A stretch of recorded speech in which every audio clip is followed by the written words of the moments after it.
तो गाय आवाज लगाती आ जाती है। आओ दिखाओ चमत्कार। उड़ाओ।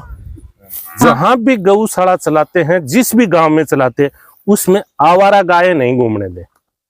उनको तुरंत अपने गौशाला में डालें, क्योंकि ग्रामीण क्षेत्र से जो लोग सहायता देते हैं वो चाहते हैं कि अपने खेत में नुकसान नहीं हो। इसके लिए उस गांव में उनको कैसे भी करके और ये गायें अपने बाड़े में बांधनी चाहिए। मांगण मरण समान है।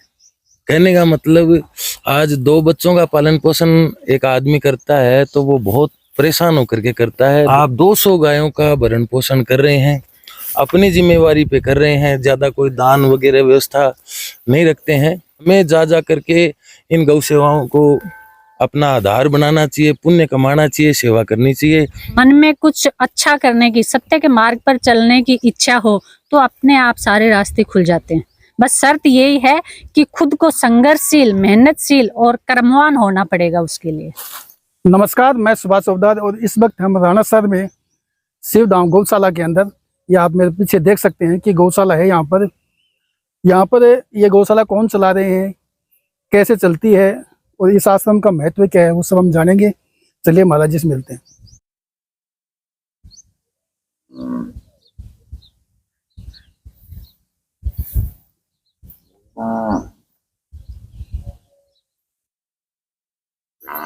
नमस्कार महाराज जी। नमस्कार नमस्कार। आप ये गौशाला चला रहे हैं, अपना कुछ परिचय बताएं। मेरे गुरु हैं नागा साधु।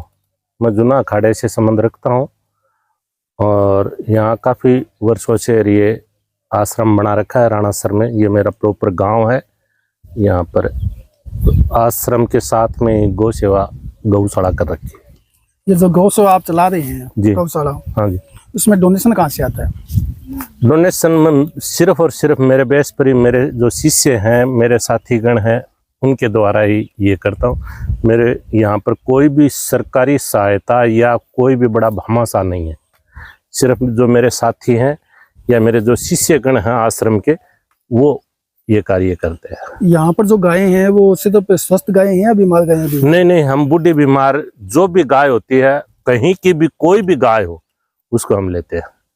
चाहे कहीं की भी कोई भी गाय हो, ये नहीं कि प्रॉपर गांव की हो। इस जो आप ये गौशाला कार्य कर रहे हैं, प्रेरणा कहाँ से मिलती है?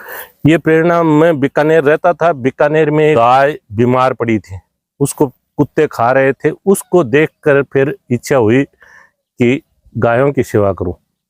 तो पिछले 25 वर्ष से, लगभग 25 वर्ष से मैं गौ सेवार्थी ये कार्य कर रहा हूँ। अपना नाम दोबारा बताएं। और मेरा नाम अभी गो भक्त सुश्री सुनीता दीदी है और मेरी जो एजुकेशन है वो AA है, BEd है, नेट है, RTET है और 2007 राजस्थान यूनिवर्सिटी को भी मैंने टॉप किया है। हमारे हिंदू धर्म के सनातन परंपराएं हैं, संस्कृति हैं, जो युवा पीढ़ी है वो उनसे दूर हो रही है। तो मेरा इसमें यह है कि अपन इस क्षेत्र में आगे आएं और जो नौजवान हैं, युवा पीढ़ी हैं, उनको अपने हिंदू धर्म से जोड़ें, अपनी संस्कृति से जोड़ें, परंपराओं से जोड़ें।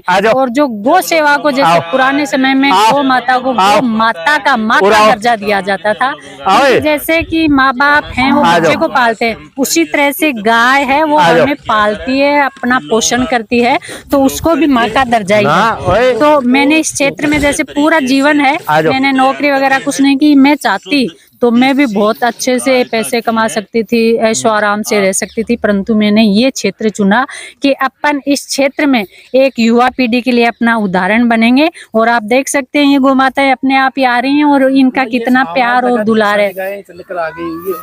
बिल्कुल ये चमत्कार है। अपने पास 200 गायें हैं और 200 गायों के अलग अलग नाम हैं और ये आपसी एक कनेक्शन होता है गौ माताओं का। आप स्वयं गौ माताओं के प्रति प्रेम करके देख लिए, उनकी सेवा करके देखिए और फिर आप उनको उनके नाम रख के नाम से बुलाइए, वो स्वतः है अपने आप आएंगे। तो ये गायों का और अपना एक कनेक्शन होता है, जो वर्तमान में जो पीढ़ी है वो इस चीज को समझ नहीं रही है। इतनी एजुकेशन करने के बाद लोग सरकारी जॉब की तरफ जाते हैं, आप बिल्कुल, जो मैंने पहले ही बताया कि भाई जो अपनी युवा पीढ़ी है वो आज आप और हम देख सकते हैं, सभी देख सकते हैं वो कहाँ जा रही है, किस ओर अग्रसर हो रही है। जो अपना हिंदू धर्म है, अपनी संस्कृति है, अपनी परंपराएं हैं, उन सबको छोड़कर जो विलासिता का, जो पाश्चात्य संस्कृति उसको अपना रहे हैं। तो तो अपन को उस चीज में कुछ ऐसा करना चाहिए कि जो अपनी नौजवान युवा पीढ़ी है वो अपने हिंदू धर्म से जुड़े, मिश्रा जी। अपने धर्म को देश विदेश तक, मैं तो ये कहती हूँ आगे तक लेके जाएं। तो इस समय में ऐसे मतलब कि इस चीज की बहुत ही जरूरत है जो युवा पीढ़ी को प्रेरित कर सके। तो मैंने ये क्षेत्र इसलिए चुना कि अपन इस क्षेत्र में अलग कार्य करेंगे और सेवा के कार्य करेंगे। महिला होकर इस क्षेत्र में आना भी, हाँ बिल्कुल, जैसे शुरुआत में मुझे बहुत चुनौतियों का सामना करना पड़ा, परंतु वो चीज होती है कि अपन सही हैं तो पूरी दुनिया सही है, और अपन गलत हैं तो सब गलत हैं। और जब मन में कुछ अच्छा करने की, सत्य के मार्ग पर चलने की इच्छा हो तो अपने आप सारे रास्ते खुल जाते हैं। बस शर्त यही है कि खुद को संघर्षशील, मेहनतशील और कर्मवान होना पड़ेगा उसके लिए। हमारे साथ गणेश चैतन्य जी महाराज जी मौजूद है, उनसे जानेंगे कि क्या कुछ बताना चाहिए। महाराज श्री, आपका शुभ नाम? मेरा नाम सुनील गुरुदेव है, राणासर धाम गुरु आश्रम। मांगण मरण समान है, कहने का मतलब आज 2 बच्चों का पालन पोषण एक आदमी करता है तो वो बहुत परेशान होकर के करता है। बेरोजगारी का समय है, ऐसा समय चल रहा है कि 1 रुपया भी कमाने के लिए लोगों के पास में जगह नहीं है कि कहाँ जाएं, क्या व्यापार करें, क्या रोजगार करें। आप 200 गायों का भरण पोषण कर रहे हैं, अपनी जिम्मेवारी पे कर रहे हैं, ज़्यादा कोई दान वगैरह व्यवस्था नहीं रखते हैं। लेकिन हमें ये सोचना चाहिए, शेखावाटी क्षेत्र के भक्तों को ये सोचना चाहिए कि जहाँ जहाँ ये गौशालाएं संचालित हो रही हैं स्व प्रेरणा से, अपने ताकत से, अपने दम पर, तो हमें जा करके इन गौ सेवाओं को अपना आधार बनाना चाहिए, पुण्य कमाना चाहिए, सेवा करनी चाहिए, धन लगाना चाहिए। कोई जन्मदिन हो, कोई भी शादी विवाह का समारोह का कार्यक्रम हो, मांगलिक उत्सव हो, तो उस समय पधारें और सेवा करें गौओं की। उसमें किसी को देने लेने की जरूरत नहीं है, डायरेक्ट आएं और गायों की सेवा करें। ये हमारा धर्म भी हो जाएगा और कर्म भी हो जाएगा, और संत को भी ऐसा लगेगा कि हाँ ये भक्त लोग हैं वो धार्मिक हैं। हमारे यहाँ शेखावाटी की जनता विशेष धार्मिक है, कहने की जरूरत नहीं पड़ती है, लेकिन फिर भी ये हमारी तरफ से आप सभी को प्रेरणाएं मिलनी चाहिए। आमजन की सुख शांति समृद्धि के लिए हमने ये आश्रम बनाया। यहाँ पर प्रतिदिन हवन चलता है, सुबह शाम दोपहर आरती होती है। हमने यहाँ पर हजारों की संख्या में पेड़ लगाए। आज की तारीख तक मैं मेरे दम पर मेरे हिसाब से 1.25 लाख पौधे बांट चुका पेड़, और लाखों पेड़ मैंने मेरे हाथ से लगवा दिए। पर्यावरण की दृष्टि से यदि अपन देखें तो, यदि अपन गायों की तरफ से देखें तो ये गायों के लिए राणासर धाम गुरु आश्रम के द्वार हमेशा खुले हैं। कहीं की भी कोई भी बूढ़ी बीमार गाय आती है तो उसको हम प्रवेश देते हैं यहाँ पर, और उसकी सेवा देवतुल्य रूप में हम करते हैं। हमारे हिसाब से यही देव है, ऐसी हमारी सोच है। यहाँ डॉक्टर की क्या व्यवस्था है? डॉक्टर, पहली बात तो देखो, गुरु महाराज की कृपा से हमारे गायें बहुत कम बीमार होती हैं। बाकी हम 2-3 डॉक्टरों से संपर्क है, गांव का ही एक डॉक्टर है या गांव में जो हॉस्पिटल में डॉक्टर है, उनको जैसे ही सूचना देते हैं तुरंत पहुंच जाते हैं। बहुत बड़ी बात है, बहुत अच्छी बात है। न कोई हमसे वो चार्ज लेते हैं और नहीं कोई और। बड़े बड़े लोगों के मुंह से सुना है कि धनाढ्य गौशाला है, क्या कारण? धनाढ्य, यहाँ हमारी गायों के खाने पीने की कोई कमी नहीं। हम पूरे दिन घर परिवार, ये मेरे घर से है, ये मेरा बच्चा है, ये मेरे जो शिष्य है, सभी रात दिन इन गायों को ऐसे समझते हैं कि पहले इनको खाना बाद में अपन खाएं। और गुरु महाराज की कृपा से हमारे खाने पीने की इनके कोई कमी नहीं रहती।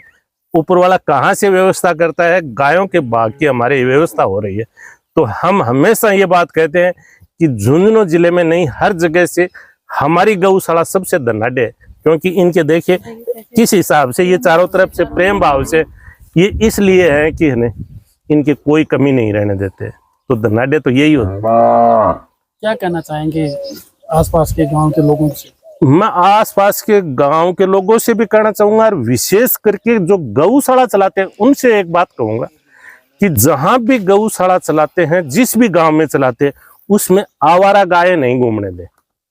उनको तुरंत अपने गौशाला में डालें, क्योंकि ग्रामीण क्षेत्र से जो लोग सहायता देते हैं वो चाहते हैं कि अपने खेत में नुकसान नहीं हो।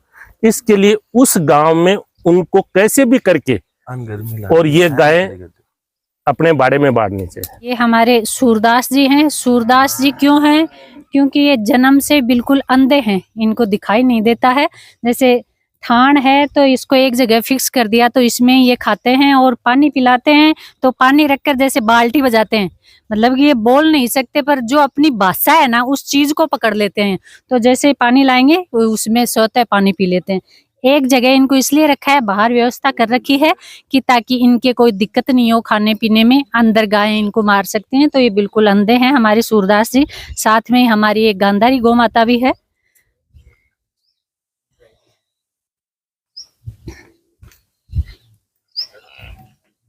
ये हमारी गांधारी गौ माता है, ये भी बिल्कुल देखने में असमर्थ है, तो इसको भी यहीं हम बाहर रखकर इसकी सेवा करते हैं। अंदर सभी गायों के अंदर इसको नहीं रखते क्योंकि अंधे हैं तो अंदर रखने में इनको दिक्कत होती है, बाहर ही इनकी सेवा की जाती है गौ माताओं की। जय गौ माता, जय गोपाल।